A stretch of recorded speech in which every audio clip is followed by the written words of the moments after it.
Assalamualaikum warahmatullahi wabarakatuh. Bagaimana kabarnya anak-anak? Semoga selalu diberikan kesehatan dan juga kebahagiaan. Sebelum memulai pembelajaran pada kali ini, alangkah baiknya kita berdoa terlebih dahulu. Berdoa dari rumah masing-masing ya. Sebelum menonton video pembelajaran kali ini, jangan lupa siapkan alat tulis untuk menulis hal-hal yang penting sehingga kalian dapat belajar dengan maksimal. Selamat menyaksikan. Hari ini kita akan belajar kesebangunan dan juga kekongruenan.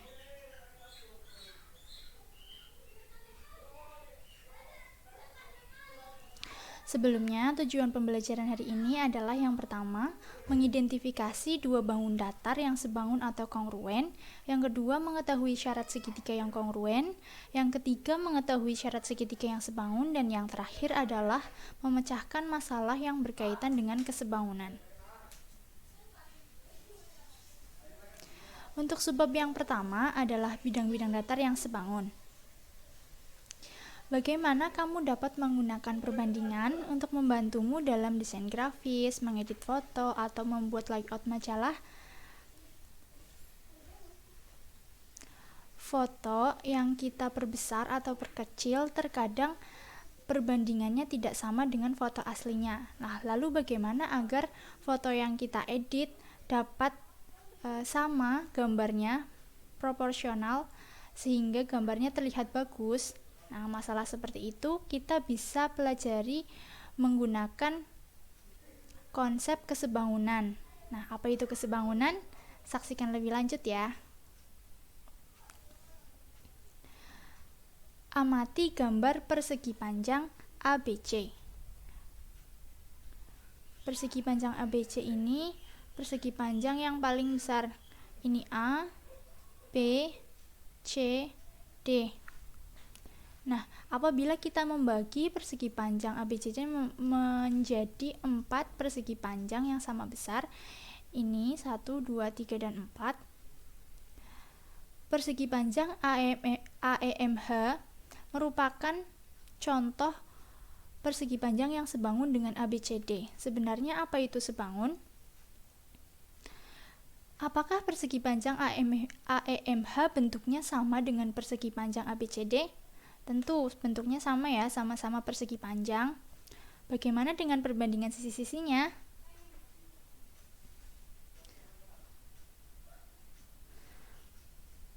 AE merupakan setengah dari panjang AB. Kemudian AH merupakan setengah dari panjang AD. Nah, jika kita bandingkan AE per AB sama dengan 15/30 sama dengan setengah. Begitu juga dengan AH per AD sama dengan 6/12 sama dengan setengah. Begitu juga dengan perbandingan sisi HM dan DC dan EM per BC. Ternyata sisi-sisi yang bersesuaian memiliki perbandingan yang sama. Setelah itu, kita amati sudutnya. Kita ketahui bahwa persegi panjang memiliki 4 sudut dengan besaran yang sama, yaitu 90 derajat. Nah, di sini tampak bahwa sudut-sudut yang bersesuaian sama besar. Misalkan sudut H bersesuaian dengan sudut ADC. Sudut EMH bersesuaian dengan sudut BCD. Kemudian sudut AEM bersesuaian dengan sudut ABC. Kemudian yang terakhir sudut EAH bersesuaian dengan sudut ADC. Jadi dapat kita simpulkan, dua bangun datar dengan sisi-sisi lurus dikatakan sebangun jika yang pertama, perbandingan sisi-sisi yang bersesuaian adalah sama, dan yang kedua, sudut-sudut yang bersesuaian sama besar. Lambang dari kesebangunan kita tulis seperti ini. Dari contoh yang tadi berarti persegi panjang ABCD sebangun dengan persegi panjang AEMH. Untuk contoh yang lain, kita akan membuktikan apakah persegi panjang ABC dengan persegi panjang EFGH merupakan sebangun dengan yang diketahui adalah AD 2 cm, CD 3 cm, dan EH 2, GH 4. Nah, apakah sisi-sisi yang bersesuaian itu sama panjang? Atau apakah sudut-sudut yang bersesuaian sama besar? Kita harus membuktikan dua itu. Yang pertama untuk sudutnya.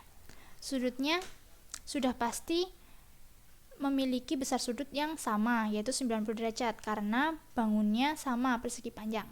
Sedangkan untuk sisi-sisinya, apakah mempunyai perbandingan yang sama?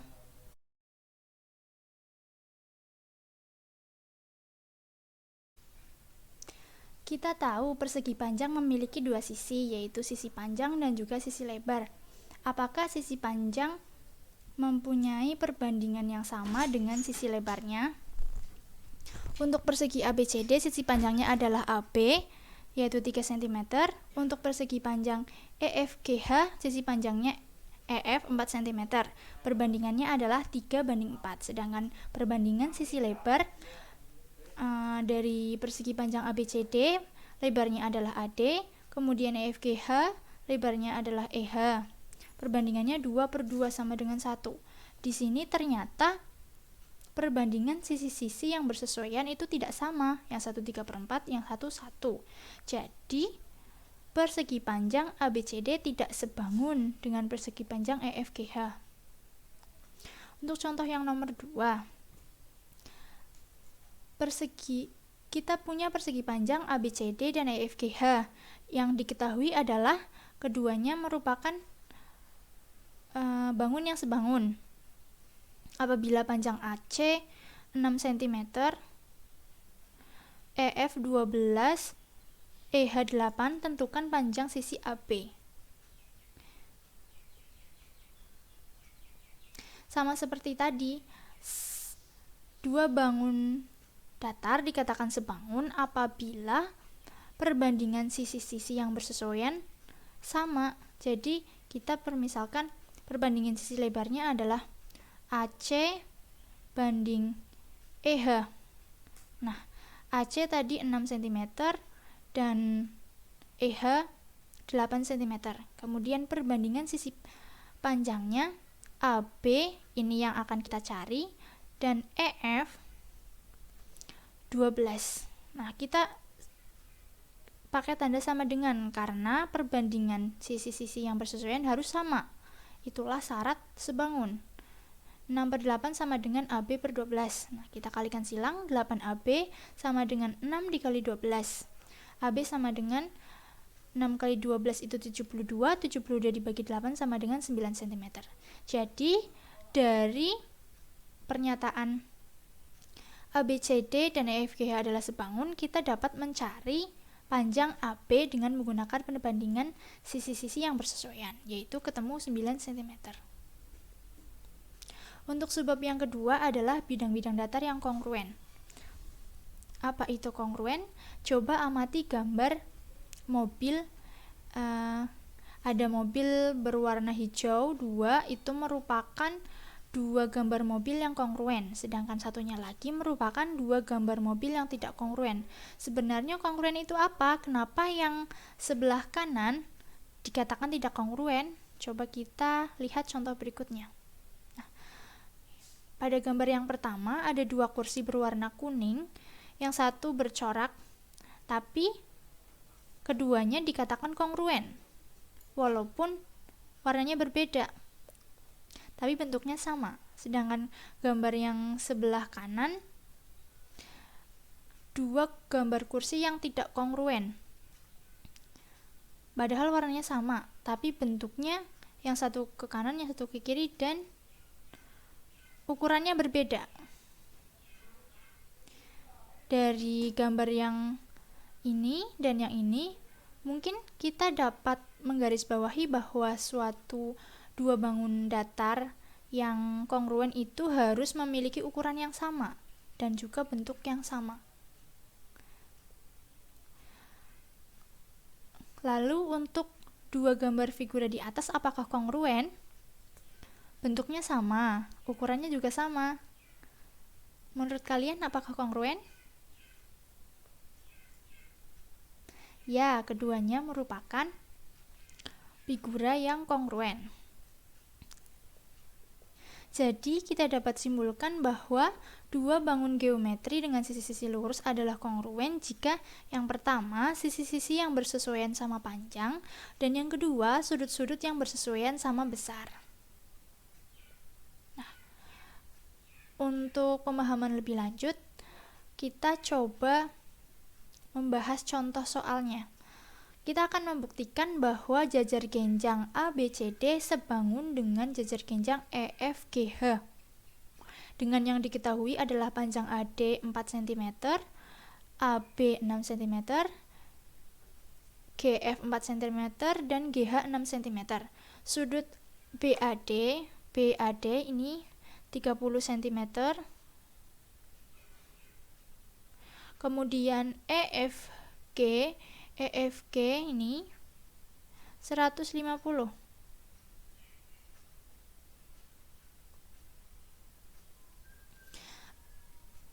Apakah ABCD kongruen dengan EFGH? Yang pertama, kita harus mencari sisi-sisi yang bersesuaian. Apakah mereka sama panjang? Ada sisi AB, ini merupakan sisi yang panjang. AB bersesuaian dengan FE atau EF. Panjangnya sama, 6 cm. Karena panjang EF, kenapa 6 cm? Karena ini merupakan jajar genjang. Ini harus sama panjang dengan ini, maka FE 6 cm.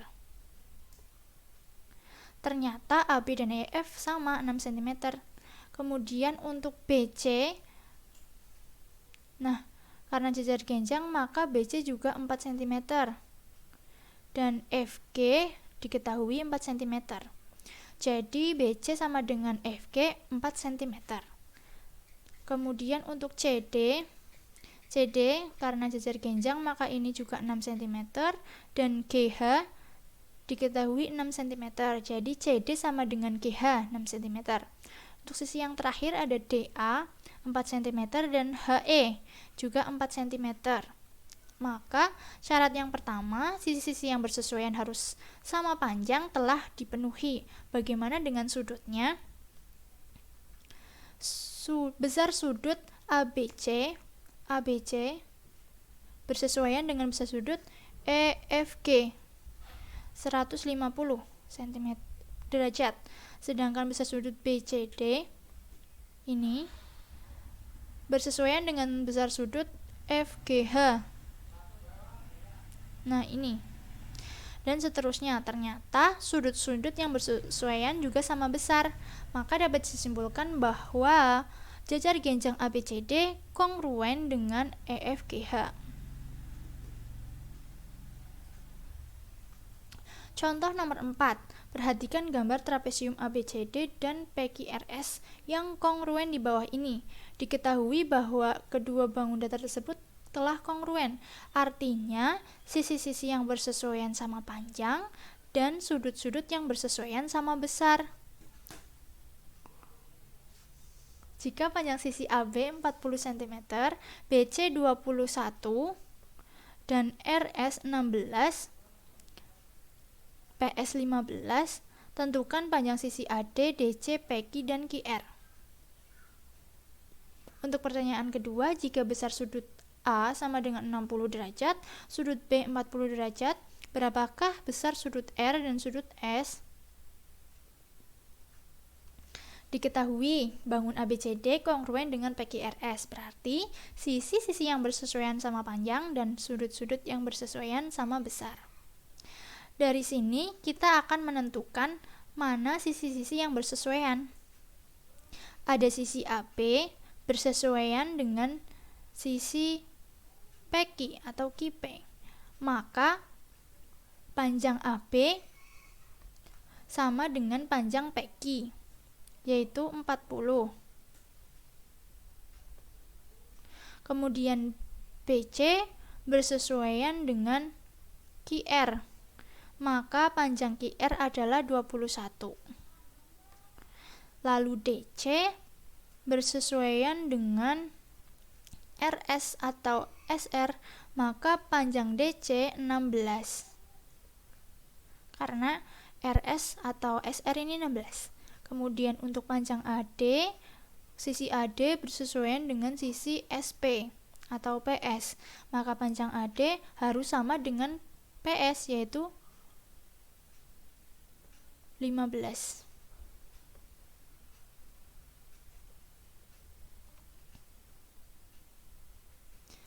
Maka ketemu AD sama dengan PS sama dengan 15 cm, DC sama dengan SR 16 cm, QR sama dengan BC sama dengan 21 cm, dan PQ sama dengan AB sama dengan 40 cm.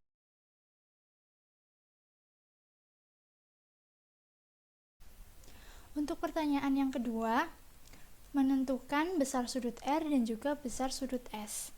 Kita tentukan dahulu sudut-sudut yang bersesuaian, yaitu yang pertama ada sudut A dan sudut P. Nah, ini dari gambar sudah terlihat bahwa lambang setiap sudutnya mempunyai lambang yang sama. Maka besar sudut A sama dengan besar sudut P. Dan seterusnya sesuai dengan lambang yang tertera. Nah, dengan demikian karena besar sudut A sama dengan 60, maka sudut P juga 60. Lalu besar sudut B 40, ini kan diketahui 40, maka yang bersesuaian ini Q juga 40. Lalu untuk besar sudut P sama dengan besar sudut A tadi sudah 60, kemudian besar sudut R dan ditambah dengan besar sudut Q sama dengan 180. Ini dan ini jumlahnya 180. Kenapa? Karena ini merupakan sudut dalam sepihak, maka kedua sudutnya dijumlahkan 160. Untuk mencari sudut besar sudut R, kita kurangkan saja 180 dikurangi 40. Ketemunya besar sudut R adalah 140. Kemudian untuk besar sudut S yang ini kita kurangkan 180 dengan besar sudut P, ketemu 120. Jadi besar sudut R sama dengan 140 dan besar sudut S sama dengan 120.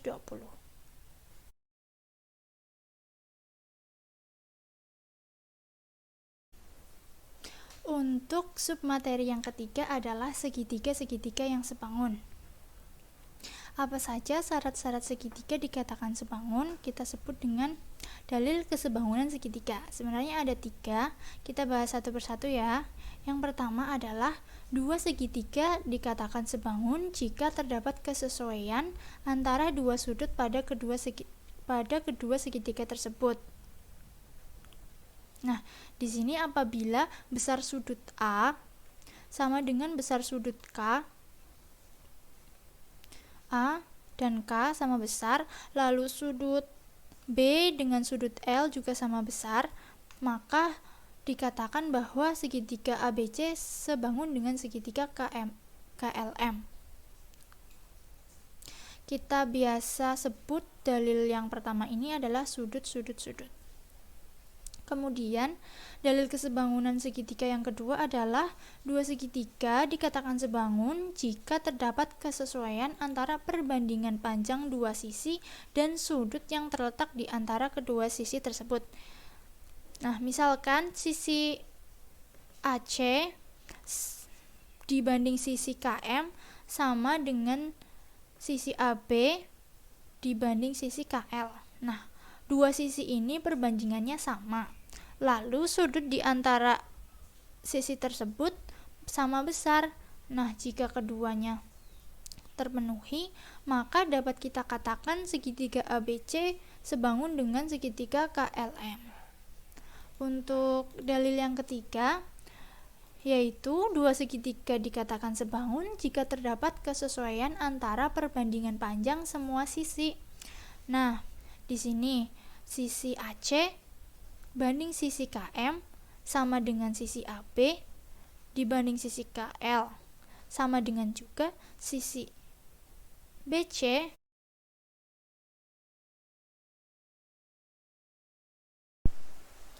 untuk contohnya, buktikan segitiga ABD kongruen dengan segitiga ABC. Supaya jelas, segitiga ABD itu adalah yang ini, ABD dengan siku-siku di D, kemudian segitiga ABC, segitiga yang paling besar dengan siku-siku di A. Yang pertama, kita cari sudut-sudut yang bersesuaian. Di sini ada sudut 90 derajat, yaitu besar sudut ADB sama dengan besar sudut CAB. ADB yang ini 90 derajat dan juga CAB juga 90 derajat. Kemudian besar sudut ABD. Nah ini sama dengan besar sudut ABC sama ya, karena sudutnya berhimpitan yaitu alfa. Maka besar sudut BAD sama dengan 180 dikurangi besar sudut ABD dikurangi besar sudut ABD sama dengan 180 kurangi 90 kurangi alfa. Begitu juga dengan besar sudut ACB. Maka diperoleh besar sudut BAD sama dengan besar sudut ACB. Dengan demikian segitiga ABD kongruen dengan maksudnya segitiga ADB sebangun dengan segitiga ABC karena memiliki 3 sudut yang bersesuaian sama besar. Karena semua sudut-sudutnya yang bersesuaian sama besar. Untuk contoh yang nomor 6, PQST adalah sebuah trapesium sama kaki dengan garis yang membuat UR sejajar dengan garis yang membuat TS. Nah, ini tandanya sejajar. Jika PQ 8 cm dan PU 5 cm, UT 7 cm dan TS 20 cm, carilah panjang UR. Nah, di sini kita membuat garis bantu P Y. Di sini kita kasih nama Y dan sini kita kasih nama Z. Di sini kita lihat yang ini yang Z, yang ini yang Y. TZ sama dengan YS. Maka TZ sama dengan YS sama dengan 20 min 8. Nah ini kan panjangnya sama 8, maka ini juga 8. Nah dibagi 2, sisa ini dibagi 2, ketemu 6. Kemudian sudut PUW sama dengan sudut PTZ. Sudut PWU sama dengan besar sudut PZT. Maka kita simpulkan bahwa segitiga PUW kongruen dengan segitiga PTZ.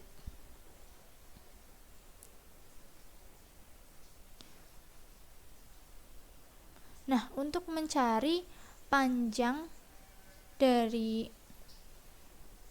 UR, di sini UR, kita akan mencari panjang UE dengan segitiga yang sebangun tadi.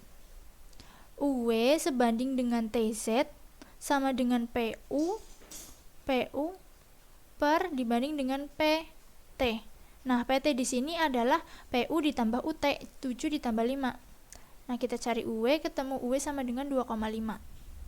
Karena UE 2,5, maka XR juga 2,5. Nah, maka panjang UR kita dapatkan dari menjumlahkan UE ditambah 8 ditambah XR, yaitu 2,5 ditambah 8 ditambah 2,5 sama dengan 13 cm. Selanjutnya untuk submateri yang keempat adalah segitiga-segitiga yang kongruen. Dalil kekongruenan segitiga. Dua segitiga kongruen jika semua sisi dari segitiga yang pertama kongruen dengan semua sisi pada segitiga yang kedua. Artinya, sisi-sisi yang bersesuaian semuanya tiga-tiganya sama panjang. Nah, misal di sini AB sama dengan PQ, lalu AC sama dengan PR, lalu CB sama dengan QR. Kalau kita sudah mengetahui tiga sisi ini sama dengan tiga sisi ini, maka dapat dipastikan bahwa dua segitiga itu adalah kongruen. Kemudian dalil yang kedua, jika dua sisi pada sudut di antara kedua sisi tadi pada suatu segitiga kongruen dengan dua sisi dan sudut di antara kedua sisi pada segitiga lainnya, maka kedua segitiga tersebut kongruen. Nah, misal kita ketahui panjang AC sama dengan panjang PR, kemudian panjang AB sama dengan panjang PQ. Nah, sudut di antara dua sisi ini sama dengan dua sudut yang diapit sisi segitiga yang lainnya.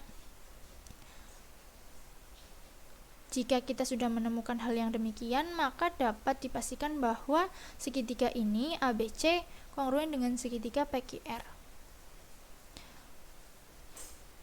Dalil yang ketiga, jika dua sudut dan sisi di antara kedua sudut tadi pada suatu segitiga kongruen dengan dua sudut pada sisi di antara kedua sudut pada segitiga lainnya, maka kedua segitiga tersebut adalah kongruen. Nah, di sini kebalikannya yang tadi. Di sini kita telah mengetahui dua sudut. Misal sudut A kongruen dengan sudut P, besar sudutnya sama. Lalu sudut B kongruen dengan sudut Q, besar sudutnya sama. Lah, kita tahu ada panjang sisi AB sama dengan panjang sisi PQ, atau ini kongruen. Itu saja cukup untuk membuktikan bahwa segitiga ABC dengan PQR adalah kongruen.